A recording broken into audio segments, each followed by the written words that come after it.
Hi, my name is Will White. I'm the Solar Application Specialist at Fluke, here with the 283 FC multimeter. We're going to talk about the limit gauge.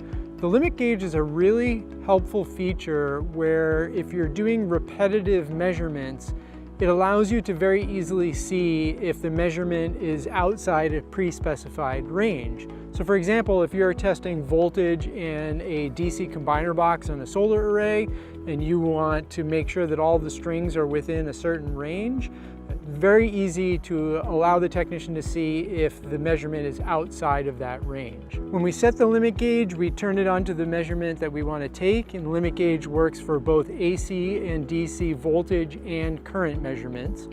We turn to the limit gauge button.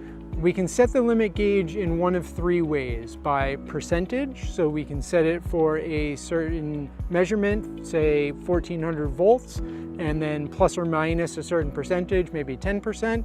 If the measurement is outside of that range, it will beep and it will light up the display, so we know very easily that we're outside of that limit. We can also set the limit by a certain number, so if we want to go from 1300 volts to 1500 volts, as long as the measurement is within that range, it won't show any notification.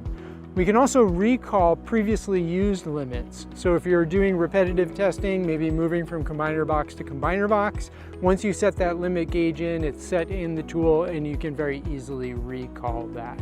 So it's a great feature for doing repetitive tests and making sure you don't miss something out of the ordinary. For more information, visit the 283 FC page on fluke.com.